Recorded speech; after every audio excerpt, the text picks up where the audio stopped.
திருநெல்வேலி மாவட்டம் மேற்கு தொடர்ச்சி மலையில் அமைந்திருக்கும் மணிமுத்தாறு அணை மூலமாக கால் சாகுபடி, பிசான சாகுபடியானது ஒவ்வொரு ஆண்டும் நடைபெறும். இந்த விவசாய பணிகள் கடந்த 2 மாதம் முன்பு கார் சாகுபடிக்காக மணிமுத்தாறு அணையில் தண்ணீர் திறக்கப்பட்டு சுமார் 4 கிராமங்களுக்கு 40 அடி கால்வாய் மூலமாக ஜமீன் சிங்கமட்டி, அயன் சிங்கமட்டி, வைராவி குளம், தெற்கு பாப்பாங்குளம் சுமார் 4 கிராமங்களுக்கு சுமார் 4000 ஏக்கர் விவசாயி தற்போது அந்த 40 அடி கால்வாய் மூலமாக பாசனம் பெற்று வருகிறார்கள். கடந்த சில வாரத்துக்கு முன்பு பாத்தீங்கன்னா இந்த அறுவடைக்கு தயாரான நெல் பயிர்கள் பாத்தீங்கன்னா படைப்புழு என்று ஒரு நோயானது தாக்கப்பட்டு விவசாய அந்த பயிர்கள் முழுமையாக அந்த படைப்புழு நோய் தாக்கப்பட்டதால் விவசாயிகள் பெரும் அச்சத்தில் இருக்கிறார்கள். ஒரு சில இடங்களில் காலையிலே அந்த படைப்புழு நோய் தாக்கப்பட்டால் மாலைக்குள் பயிர்கள் முற்றிலும் அந்த ஒண்ணுமே இல்லாத அளவுக்கு அந்த நோய் கடுமையாக பரவி வருது.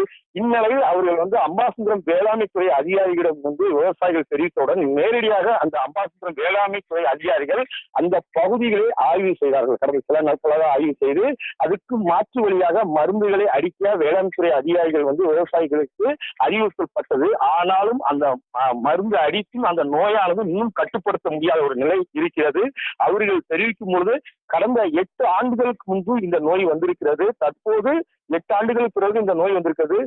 சுற்றி இருக்கும் கிராமங்களுக்கு இந்த நோயால் நெல் பயிர்களுக்கு ஒரு ஆபத்தான இருக்கிறது. ஆனால் இது கட்டு கொண்டு வருவது கொஞ்சம் சற்று அவர்களுக்கு ஒரு நிலையாக தான் இருந்து வருகிறது. என்ன செய்ய வேண்டும் தெரிய முடியாத ஒரு நிலைதான் இருக்கிறது.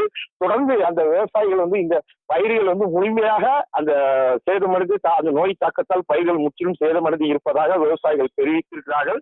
ஒரு ஏக்கருக்கு சுமார் 22,000 ரூபாய் விவசாயிகள் நாங்கள் செலவு செய்துள்ளோம்.